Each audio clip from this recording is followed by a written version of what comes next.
authors. I'm Joanne Morrell, children's and young adult fiction writer and author of short non-fiction for authors. Thanks for joining me for the Hybrid Author podcast, sharing interviews from industry professionals to help you forge a career as a hybrid author, both independently and traditionally publishing your books. You can get the show notes for each episode and sign up for your free author pass over at the Hybrid Author website to discover your writing process, get tips on how to publish productively, and get comfortable promoting your books at www.hybridauthor.com.au. Let's crack on with the episode.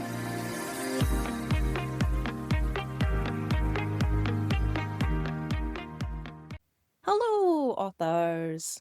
I hope you're all keeping well in whatever part of the world you reside and listen to the podcast. Today's interview is with Brooke Scobie, Embarking on Adventure, Yarn Quest and the Magic of Children's Fantasy. And we chat the inspiration to create her Yarn Quest series and how she used her own experiences to shape the story and its characters, her process for developing the unique elements of the Yarn Quest universe, and how it captivates young readers while remaining relatable, balancing the need for engaging storytelling with important life lessons or themes, and the messages she hopes young readers will take away from Yarn Quest, marketing, social media for authors, and much more.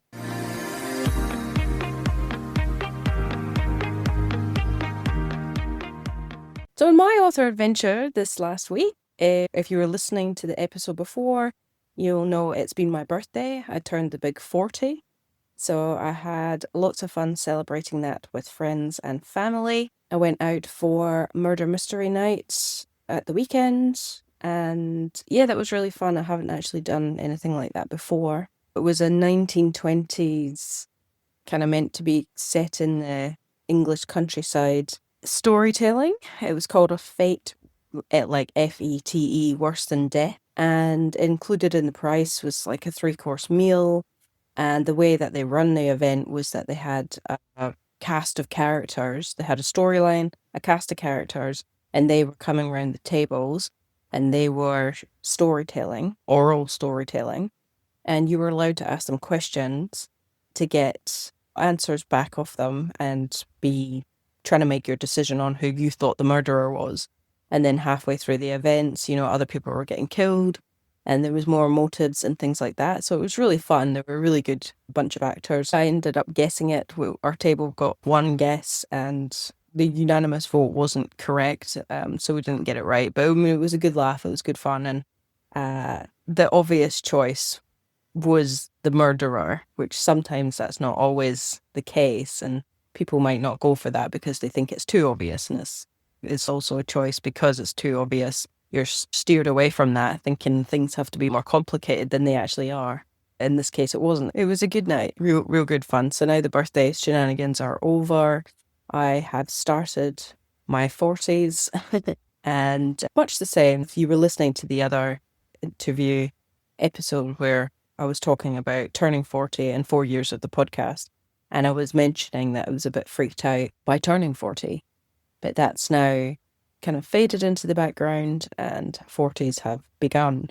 And I don't feel any different now. So how hybrid are you? How hybrid are you is going to be another part of the podcast that I talk about. And it's really just defining lots of aspects of hybridness. So in line with this event, this murder mystery event that I went to, I was thinking about adaptation of work again and storytelling to event, your story and turning it into event, because the narrator of that event was John, I can't remember his name, something Mapletree. I'm pretty sure he was just an actor and a character as well. I don't know if he actually was the author. His character was the author and he was narrating the event about what had gone on and things like that. It was pretty cool. I thought about that. We got brochures with the story written down. It made me think about a story that was written down and brought to life by, you do get sort of book to play. J.K. Rowling's The Cursed Child, that was turned into a theatre production.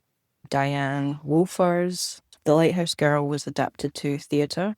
So it's sort of having a story and being able to turn that into lots of different things. It's very clever to think about these things. I wonder if you can think about your work, your writing, and how you could turn that into an oral event. What event would you be able to run? doesn't have to be another fictional storytelling, but you could really have a lot of fun with it.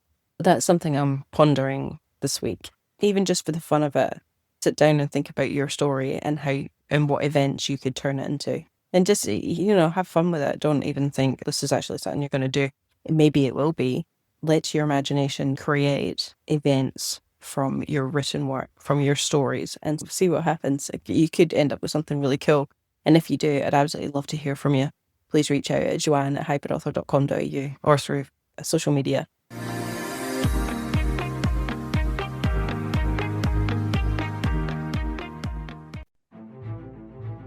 Thorn Creative, where beautiful websites for authors are brought to life.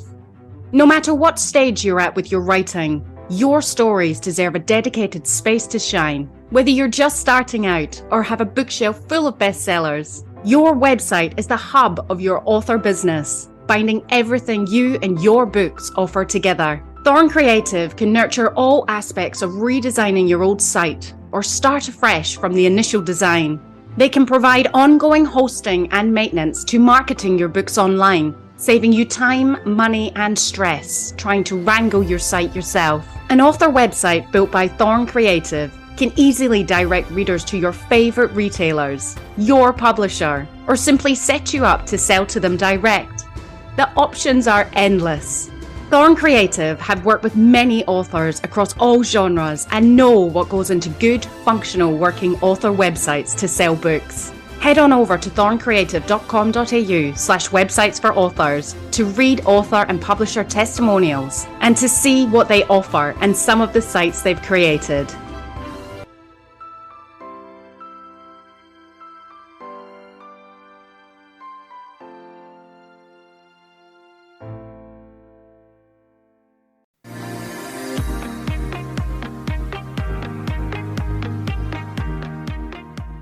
Brooke Scobie is a queer auDHD First Nations mum, author and poet that lives on Darkinyung land. Ever since she was very little, Brooke has loved books and stories, which of course makes sense since they grew up with a mum whose favourite thing was her overflowing bookcase and reading before bed. Brooke is most passionate about creating stories and worlds where weird, wonderful kids and adults of all shapes and sizes can see themselves in magical places on extraordinary adventures. She hopes that one day every child who reads her stories will know they can be a storyteller too. Welcome to the Hybrid Author Podcast, Brooke. Hello. We are so excited to speak to you today. Thanks for joining us. And we'd just love to know, obviously you had a storytelling mum and maybe that's where the inspiration, but what was the kind of adventure that led you to be where you are now as a writer? I like telling this story because I liked more people to learn and think about why they love reading or writing, etc. So my mum's a Stephen King fanatic is probably not even the word. I feel like tragic probably is correct. She would attest to it. She wouldn't argue with me. So for me, I always saw her reading. She was always reading, especially before we had, you can pause the TV, watch whatever you want. She was always reading something. And she had a lovely little bookcase that my dad made for her because he's a carpenter. And there was just always books in there. She'd save up money to buy the hard copy versions of the Stephen King book she'd already read until it was falling apart. Wow. And so for me, reading was normal. And my mum and dad both read to me. My dad doesn't read as much, but he read all of Hitchhiker's Guide to the Galaxy and A Clockwork Orange. Those are his only books that he's ever read. It was to you? No, himself, look at me. To himself. They're his only books. I was like, wow, they those really later. went for it in your As an adult. I'm like A Clockwork Orange for a child. That would be hilarious. But yeah, I could read before I went to school. And I think it's because my parents were also obsessed with reading to us. But it wasn't until I'd say I was 12. And the series Everworld by K.A. Applegate changed my life. Wow. I read all 12 books in the summer holidays like a freak. And I was going into high school, I think. So it was the summer of 99 to 2000. And so all 12 of them are out because I think I was too young for them before. And for a book written in the 90s, or books rather written in the 90s, it was pretty inclusive and it told such a story of these teenagers and their lives and the things that they faced in the real world as well as exploring all this like fantasy and magic. And I remember ending it and not wanting to leave, and you feel like you're a part of it. And I think from there, I felt like I want to read more, but also I wanted to be able to create something like that. You know, as an adult, I love like Lord of the Rings and The Hobbit and all of that kind of high fantasy. And the idea that you can create an entire universe that people can spend their lives trying to study and understand and become obsessive nerds about, that's the dream. So for me, it's been K.A. Applegate, who is the non-evil J.K. Rowling, so we love her, creating stories that completely just blew my brain into a million pieces. And now here we are. Oh, I love that. And yeah, with your parents as well, when I got the mix up with the Clockwork Orange, I just thought I could just picture a child in bed like that, you know, with the mother with Stephen King and the dad with the Clockwork Orange. Yeah, it'd be hilarious. That's a good story, actually. My dad was very good, very excited when I was old enough to be able to watch the movie. But yeah, as an adult, then I started reading the Stephen King ones that my mum suggested and things like that. So I think fantasy and just wild worlds and stuff has always been something to draw me in. Yeah, it's fantastic. Well, today we're chatting about your work's Yarn Quest, which introduces readers to a magical world, which you love, filled with adventure.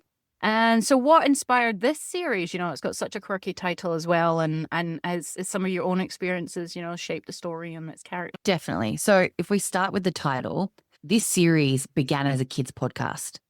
So you can still find it online. The podcast is called Yarn Quest. Yarn being in a lot of different cultures, but for us in also Aboriginal sort of slang, having a yarn is also having a conversation.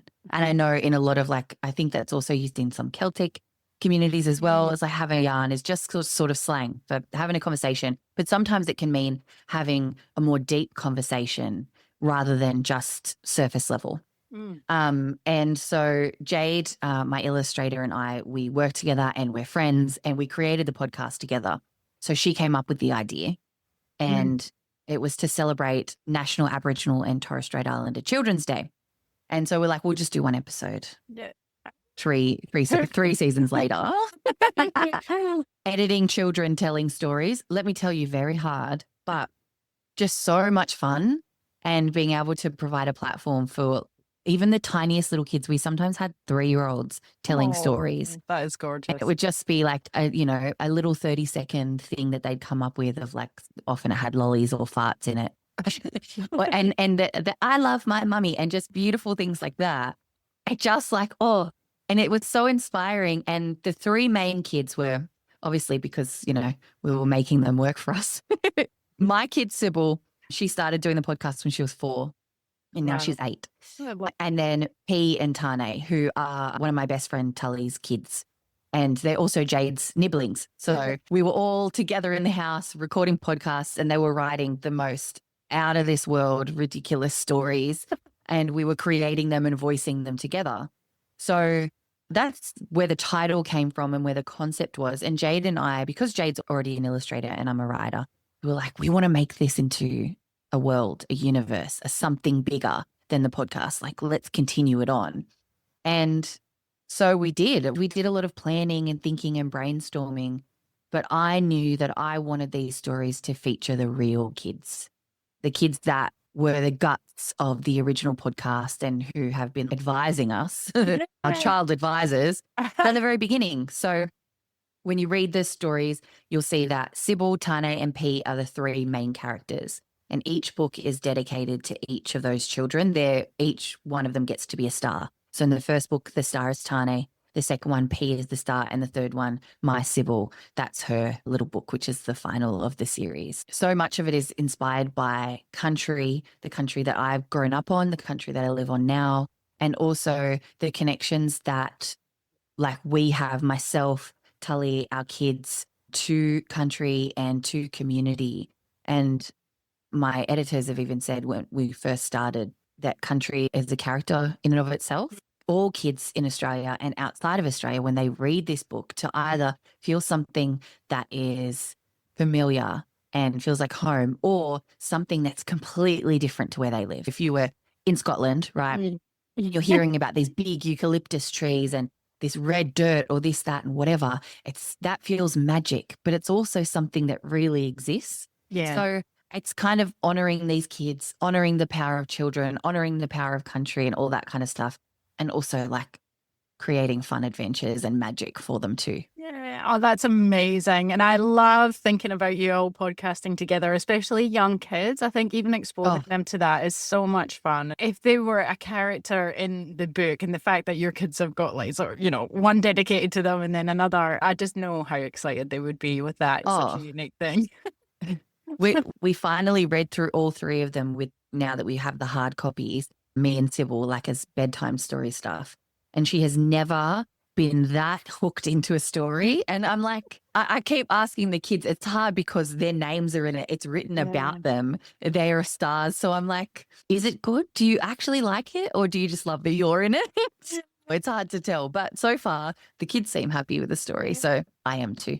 Have they made suggestions that have kind of ended up in there that they're sort of looking for and you've just built up on 100%. From the very beginning, I wanted to, in a similar way that people talk about own stories, like, you know, women writing women's stories, queer people writing queer stories. I think it's important for children to be platformed to be a part of creating their stories. Now, they might not have the skills to write a chapter book, but what they do have is imagination and just these powerful voices about change that they want to see in the world. Yeah. I think a good example in the second book, the entire book is based around the concept of greed and why greed is bad. And that completely came from P. When we got the go-ahead from Penguin to say, yes, we would like a series. And I was like, okay, I have to write 3 books now.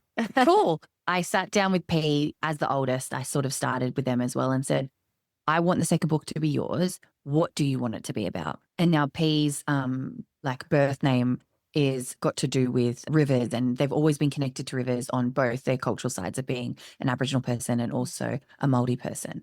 So for them, they wanted it to have rivers in it and they wanted it to be about greed.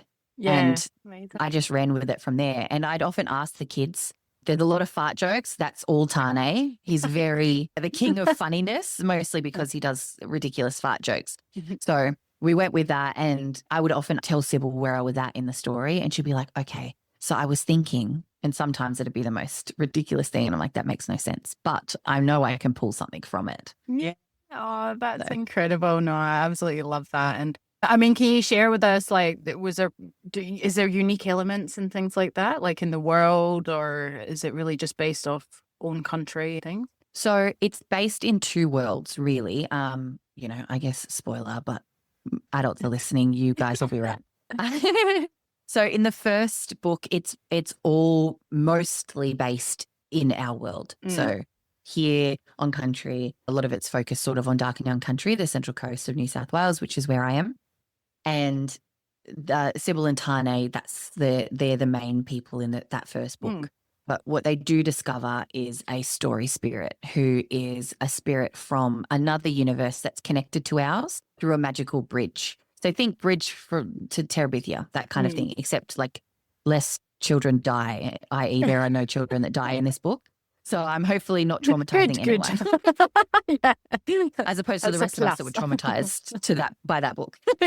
So yeah, we're connected to this other universe, and while that sort of magical world of the story realm is influenced by country here, it's kind of like the magical version. So you'll see different flowers, for example, like the bridge starts with flowers that belong here are native flowers to this land. And as you cross over, they change into this sort of magical version of that. So there are eucalyptus trees, there are paperbark trees, there are things that allow the kids to feel some sense of familiarity with little magical elements, like giant megafauna like we used to have here. And yeah, like I said, the magical flowers, twin moons, you know, that kind of stuff. You know, that's amazing. And, you know, how have you sort of balanced like engaging storytelling with like, have you had messages that you want to sort of put in there? Obviously, you said, you know, your kids are kind of reflected in it and land and things like that. But how have you kind of subtly mixed the two? It's a great question because there is a lot of kids media out there that's preachy, that's trying to teach them, you know, oh, you have to share or you have to do this. And I think that it's important that art in general has a message. Art should be dangerous. Art should make change. And at the same time, adults have television and media that does nothing and means nothing. Paul Jennings had a conversation about this because I did an adult, very adult podcast, and we reviewed 90s shows, like kids shows from the 90s. Oh, And one cool. of them we talked about Round the Twist. Oh, yeah. And I read an interview with Paul Jennings, and he talked about kids deserve media that's also just fun. Yeah. I watch crappy reality television that means absolutely nothing. It can just be entertainment. So Yeah. I think I tried to balance the two. The fact is that a lot of the maybe social messaging of the books is just something natural and innate. So in book 2, P comes out as themselves because P, the actual human child, is a non-binary kid who figured that out in the last few years and wanted that to be included as a part of their story. Now, it's not harped on, it's not preached at anybody. It's just a matter of fact because that's the matter of the world. There are people and children and adults that figure out who they are later. Yeah. They don't know who they are when they're born. They figure out more about who they are, and they should be allowed to be that. It's just P introducing themselves properly to the world. Yeah. And I think that in a similar way, there are themes of colonialism and why that's bad. You know, there's a lot of secret jabs at Captain Cook and the British invasion of this country, and being able to do that in a way that's magic. So I'm not telling kids what to think. They can hear the story and figure out for themselves if they think what happened was bad. Yeah. And as they get older, they'll be able to relate that back to the real world and to our experiences here on this continent. But yeah, I think some of it is also just silly and Yeah. magic. You need it as well. I mean, I like all sorts of things, but as well, stories for escapism is equally important to take us from our world. I mean, I think, I remember reading, trying to find answers for stuff, but then also reading just to get the hell away from my mind, my existence at that time in life. So yeah, kids are not Very much. Yeah. No, that's amazing. So what, have you had any marketing approaches for Yarn Quest to connect with the specific readers for the age group? How do you approach marketing your work, or does that really come from like the publishers and things like that? Do you guys sit down and make a plan, or? It's a combination of the two. As somebody, I've been involved sort of in the arts, sort of creative scene for a few years, and I've also worked in the nonprofit sector for 15 years. Prior to that, probably again soon. But for me, a part of my work before the books even was also creating content. So I'd started building my platform as a content creator. I don't love it, but social media is here and it's here to stay. And it is the easiest and cheapest way to create a following. So I create content about being a neurodivergent person. So I have autism and ADHD, and they're a big part of my identity as a late diagnosed person, figuring out this is why I am the way I am. Yeah. So I have built content around that and found, a small audience, but I grew in the last few years from like 1,500 followers to about 6,000. I'm lazy. I don't even post all the time, and I haven't in a while. But so for me, it was creating content and trying to build an audience that wasn't just about marketing. So I'm not just trying to sell something to people. I'm trying to educate and entertain. And by doing that, I'm also building an audience of people that want to be there from the beginning. And this is something I've also told to artists that I've worked like with managing and that kind of thing, is that people want to invest in your story. So like if you're a debut author and you're new to the scene, they want to be the people that were like, I knew them before they were famous. For me, it was allowing people to come in and get to know me in a certain way, find ways to communicate my story so others can feel seen and heard. And then you can use that platform to talk about the things you're doing. So I talk about being a writer and being neurodivergent. Like, how did I write 3 kids' books all at once without having a mental breakdown? Trick is, I didn't. I did have a mental breakdown. But then I can be like, here are the things that I did that I don't think you should do. I'm like, oh yeah, 3. They're only 12,000 words each, but doing them all at once and having 2 jobs, bit hard. And being a parent. Oh yeah, also being a parent, which is 24/7, as you would know. So yeah, I think it's very much about figuring out what your niche is as an individual person, and realizing that social media, TikTok, Instagram, when you're creating reels and creating content, people will find the most random, what you think is so individual to you, lived experience, as relevant to their lives. People you've never met will be like, oh my God, so me. And I'm like, is it though? Or is it actually me? So, social media contrived. You just have to do it. So that's sort of what I did. We sat down with the team and had conversations about what their side of the marketing would be, what suggestions they had. So, I'm lucky enough to be published by Penguin Books Australia. And because they're so big, they have a marketing team. What's their side? Is it like their channels and things like that? That's what do they do from their side? So for me, what they've done is they've done media releases, press releases, that kind of thing. They've reached out to podcasts. That's why we're connecting. So they were able to do some of that for me. They provided some promotional support on their social media. So myself and Jade, my illustrator, we went and did like half a day in their little studios, and we recorded a bunch of stuff for social media. Also organized a bit of a tour for us to go around to bookshops and signing books, which feels so weird. If you've never done it before, you walk in there real awkward and you're like, hi, so I'm the author of Yarn Quest. And you're like, you don't want to seem presumptuous. Like, I'm here to sign books. Like, what if they don't want me to? They do. Yeah. That's what you're there for. The publisher has organized it. The publicist is all over it. It's okay. And then you go in and sign like 20 books.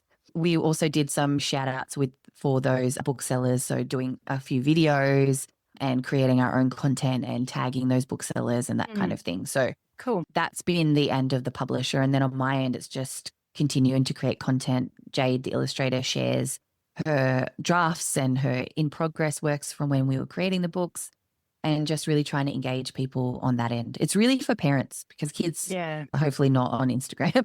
Not at this sort of stage as well, I suppose. But I hear you as well. Sometimes it seems to be like fortnightly for me. Like one fortnight I'll be like, social media all in, and then another fortnight I'm just like all out. I don't know what it is. It must be like my energy or something like that. But we're millennials. We're not built for this. I did not have social media in high school. Oh my God. If I did, I don't think I'd ever have a job. But I don't mind it. I don't know if it's the stuff that I've posted or I've liked in the last year, but I seem to go on and I seem to be getting shown, or maybe it's the universe telling me, all these messages of like positivity and hope and things like that. And some really nice things out it's not the universe. It's going, you need to see this. Yeah, I think it is. It's got those two sides of the coin, right? Like there's so much goodness in it. And I think that's for me also as an autistic person, it's a great way to connect with other people in real life. I have a pretty extreme personality that some people don't necessarily, they're not sure. But when I get to know people online first and they're like, oh, got it. It's all good, right? So there's so much for me that I think is great. But then it's also so tiring to just, I don't want to make content. To do a post sometimes. And if you've got to be across the board on everything. And it's a lot. No, I hear the admin. I've heard of these shadow accounts. Like with the podcast, that is a regular post for me, usually on a Friday, not a regular time slot, but always usually on a Friday. And I just cannot seem to get past like a specific amount of people. It just seems to fall back down, or that it's like stuck there. And I've got in touch with them because I'd heard of something called a shadow account, where I don't know if you've been shadow banned. Yeah, I know, but no one gets back to you. I'm like, does your content look the same when you look at your grid? Like, do you have a picture that you always use? My podcast icon is the same, but obviously the people change and the elements of it change. It's still the grey, but I mix it up with like, make sure like I've got a personal post in there. It's not always just me, the podcast, my work or anything like that. I'm not regular. If it looks the same on your actual grid, so if the image you use, like the actual thumbnail is the same, that can show up as like spam. Right. So then less people will be looking at it. So they really like faces. Yeah, my face is on there. Your face is going to be on there. Stunning. But yeah, they really like faces. They really like talking heads. Like that's what the algorithm really enjoys. And yeah, like sometimes having a little title about what it's about and using as much of the in-app. I've done some work with Meta. So I'm like, here's all the stuff that they told me behind the scenes. Yeah, good. Right. But also using as much of the in-app editing as you can possibly handle. Like I do some of my video editing on a different app. And then when I put it in, I do the captions always in Instagram or on TikTok, whichever you're using, and use any stickers or any titles within the app, because the more you use it, the algorithm can pick up on the fact that you're doing that. And if you're reposting from Instagram to TikTok and vice versa, it will just push it Ooh. down. Yeah. You want to create it separately and then post them as 2 separate posts. Why does it not like it? Well, If they're meant because to they be... only want you to use their platform Oh. because it makes them money. Some days I'm like, I know lots. And other days I'm like, I know nothing. Capitalism. That's it. Social media seems, I think there's positives and things like that. But going back to us as writers, I think the main thing is to write the book and then do the marketing. Although some people say don't do that, but I think you can get caught up in both. If you're going to do loads of marketing and not have anything to have, like work-wise, that'll probably take it away. Which create your own profile and who you want to be as a personality, positioning yourself as an expert in whatever your lived experience or work experience is. You can start with that. Even if the book's not ready, it doesn't have to be about the book. It can be about you. So people get invested in you, and then you come out with a book and they're like, oh my God, I know Joanne. Oh my God, I've been following her, right? Oh my God, now she has a book. Now I want to buy it, right? Oh no, that's absolutely great. So you've shared so much already, Brooke, but do you have any other tips, final tips for, maybe aspiring children's authors or writers or people wanting to get into the publishing industry, or don't say don't, or just anything across the board from your career and things like that you think?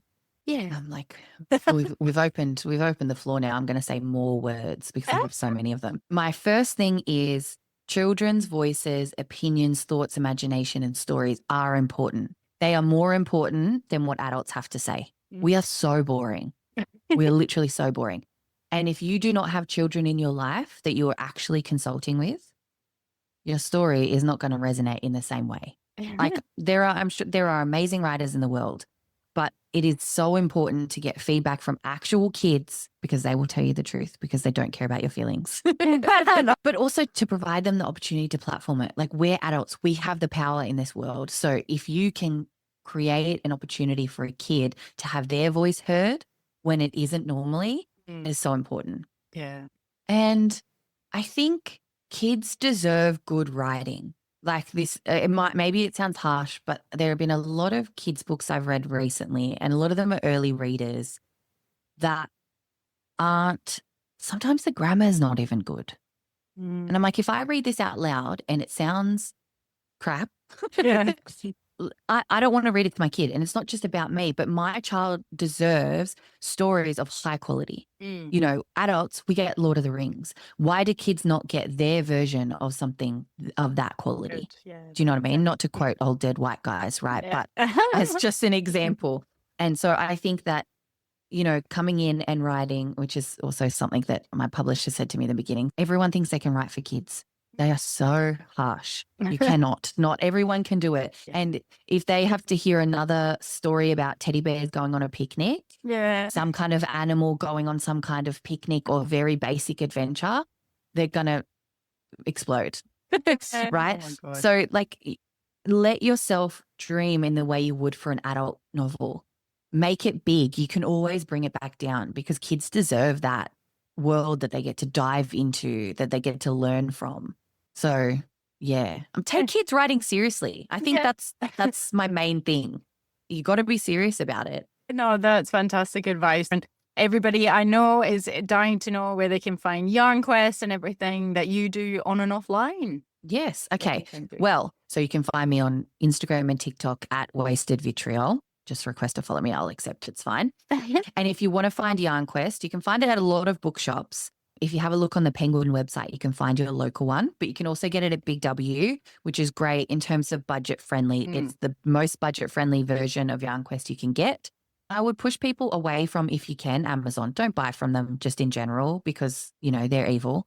So if you can, go into your local bookshop. So go in and share some love there so we don't lose more of our local bookshops to big international conglomerate. We don't want more of that to happen. So go spend your money there, go have a browse, smell some books and buy some Yarn Quest. Yeah, I'm glad you said smell some books. So my partner thinks I'm absolute, I go on and I do. Every single book nerd that listens to this podcast and writer is going to agree with you. Honestly, I'm like, old books, new books, just books. They smell great. People that don't like the smell of books are weird, I think. We are the normal ones. Oh, well, thank you so much, Brooke. That's absolutely amazing. The books sound Thanks. fantastic. You shared some real helpful tips there for everybody listening. And we can't wait to read the books and see what you do next. Awesome. Thanks so much, Joanne.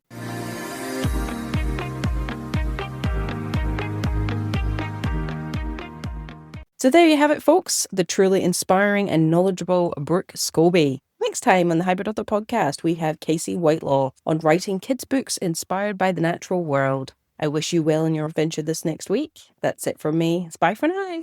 That's the end for now, authors. I hope you're further forward in your author adventure after listening, and I hope you'll listen next time. Remember to head on over to the Hybrid Author website at www.hybridauthor.com.au to get your free author pass. It's bye for now.